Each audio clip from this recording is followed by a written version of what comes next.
Hello, everyone, and welcome to this very short and sweet section about high order derivatives. The good news here is that even if the terminology is a bit fancy and even the notation, there's really no new computations when you have to compute the second, the third, the fourth, or any high order derivatives. It's simply a very tedious process. You just rinse and repeat what you've known, what you've used before in order to compute what you have to compute. So, what are high order derivatives? And here, keep in mind that for us in this course, typically we only need the second derivative, which is simply the derivative of the derivative. No new rules of differentiation, just a tedious task. So anyways, so here we go, definition. So if we have n strictly bigger than 1, and then we start with a function f of x, the nth derivative or the derivative of order n for the function f of x. So the notation in general is f to the power of n, but then we put n in a bracket so that we don't make this confusion of multiplying f by itself n time. So what is the nth derivative of the function f? Well, the nth derivative of the function f is the derivative of the nth minus 1 derivative of the function f. Here I'm laughing because it sounds super deep. Oh, the nth derivative of f is the derivative of the nth minus 1 derivative of f of x. But simply put here, for example, if what is the second derivative or f to the power of 2 in bracket? Well, it's the derivative of the first derivative. So if you have to compute the second derivative first, you compute the first derivative, and then once you have your result, you compute the derivative again of this brand new function. So it's just a question in a question. And for me, these questions are perfect because I can ask you to compute a lot of derivatives simply by asking you to compute high order derivatives. So, and then the idea goes on like this, like, so if you want the third derivative, you need to compute the derivative of the second derivative, which is the derivative of the first one, and etc. In terms of notation for the nth derivative, typically when n is strictly less than 5, the first derivative, we're using, of course, the notation f prime instead of f to the power of 1 in bracket. The second derivative of f, we're using f prime prime. The third derivative, we're using f prime prime prime. The fourth derivative, we're using f prime prime prime prime. But then after that, normally for the fifth derivative and so forth, we drop the prime notation, even if it sounds deeper, and we're using f to the power in bracket the order that interests us. So f to the power of n in bracket. All right. Again, really here, no new computation. You just need to know how many times you need to differentiate to compute your final answer. So my first example here, we have the function f of x, which is 3x cubed minus 2x5 plus 1. And we want to compute the fourth derivative of f. So if you want the fourth derivative, you start with computing the first, then you derive again for the second, and again for the third, and then again, okay, for the last fourth derivative. So here we go. So let's compute the first derivative first. So what is the derivative of 3x squared? So here the 3 falls up front, multiplies the 3. You're going to get 9x to the power of 3 minus 1, which is 2. And then for the second term, we have minus 2x5. So the 5 falls up front, multiplies the minus 2, and we get minus 10x to the power of 5 minus 1, which is 4. And the derivative of plus 1, bubaila, it just goes to 0. And then again, so if you want the second derivative, now you're using your freshly computed derivative. So what is the derivative of 9x squared? Well, the 2 falls up front, multiplying the 9 into 18. And the new power is 2 minus 1, which is 1. And then for the 10x4, the 4 falls up front with the minus 10. So you get minus 40x to the power 4 minus 1, which is 3. And then again, so if you want now the third derivative, what is the derivative of 18x? That's a nice linear term. So you just get 18. And then for the second term, the minus 40x cubed. The 3 falls up front, multiplying the minus 40 into a minus 120, x to the power 3 minus 1, which is 2. And then finally, for our fourth derivative, or f prime prime prime prime, what is the derivative of 18? That's a constant. But it goes to 0, not writing that 0 down. And then minus 120x squared. The 2 falls on top of the minus 20, and you get minus 240 x to the power 2 minus 1, which is 1. And then that's it. That's all. That's my fourth derivative. So just be careful, apply your rules, simplify your answer if you need to, because you know you're going to be using it again, and just do it as many times as you need, or as many times as you're asked to compute it.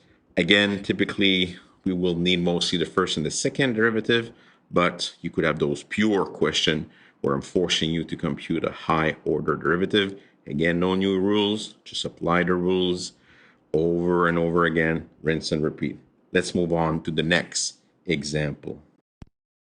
All right, so the next example, we want to compute the derivative of f of x, which is ln of x squared plus 2. So here we want to compute the second derivative. So we want to compute f prime prime. So here we go. So let's go for f prime. So for f prime of x, what do I have here? I have ln of some stuff. This is a nice chain rule. So you're going to get 1 over that stuff on change, because I know ln of x goes to 1 over x. Ln of some stuff will go to 1 over that stuff. So on change, and then I'm going to multiply afterwards by the derivative of the interior. So here, what is the derivative of the interior? Well, the derivative of the interior, x squared, is just 2x, and the plus 2 is 0. So that would be your first derivative. But in these questions, let's clean this a bit. So this is the same as 2x multiplying by 1. So you're getting 2x over x squared plus 2. So that's my first derivative using the chain rule. Now, what about f prime prime? So here we have a brand new question to differentiate. So this is my new function, f prime, and I need to compute that derivative. And now what do I see? This is the quotient of two things. So I have to use here the quotient rule. So here now, because we're masters, we're just going to do it. So when you do the quotient rule quickly but carefully, you differentiate the numerator first. So the derivative of 2x is simply 2 times the function at the denominator minus the numerator function times the derivative of the denominator, which is 2x plus 0, so 2x, and all of that is over the denominator squared.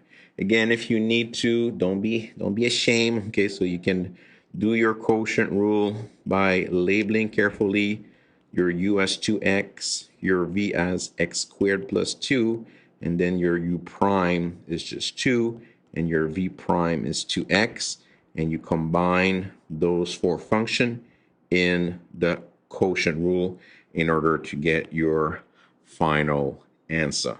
What I love with this example, and remember this, what I love with this example, this is a chain rule for the first derivative, and then it's a quotient rule for the second derivative. This is delicious. All right, one more example.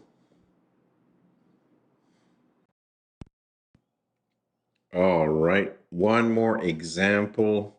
We have the function f of x, which is e to the power 3x minus 2 ln of x, and we want to compute f prime prime prime of x, so the third derivative. So let's go. So the usual first derivative, the first term is 3x. So we have e to the power 3x. So we have e to the power of something. So we have a nice little chain rule. So you get e to the power 3x multiplying the derivative of 3x. And the derivative of 3x is simply 3 minus 2 ln of x. So you're going to get minus 2 So that's a basic term. So you get minus 2. You keep the coefficient. So minus 2, hello, minus 2. And the derivative of ln of x is 1 over x. Of course, if you only have to compute f prime, this will be fine. But my advice is to clean this stuff a bit. So the 3 will go up front as a coefficient of e to the 3x. And minus 2 multiplied by 1 over x. I will bring the x up as x to the power minus 1. I want to see the power of that term in order to use the power rule. So for the second derivative, I have to compute the derivative of the first derivative that we just freshly computed. So the 3 is a coefficient. We have again e to the 3x. So you're going to get 3 e to the 3x multiplying the inner derivative of 3x, which is just 3. If you're comfortable putting the 3 up front right away and writing this as a 9 is a cleaner way. And then for the power term, we have power minus 1. So the minus 1 will fall up front, multiplying the minus 2 into a plus 2. And the new power is minus 1, which is minus 2. So if I clean this a little bit, you're going to get 9e to the 3x plus 2x to the power minus 2. So take the time to simplify these derivatives. It's going to simplify the computations after. And now, finally, for the third derivative, we're going to compute the derivative of the second derivative that we just freshly computed. So again, here we have e to the power 3x.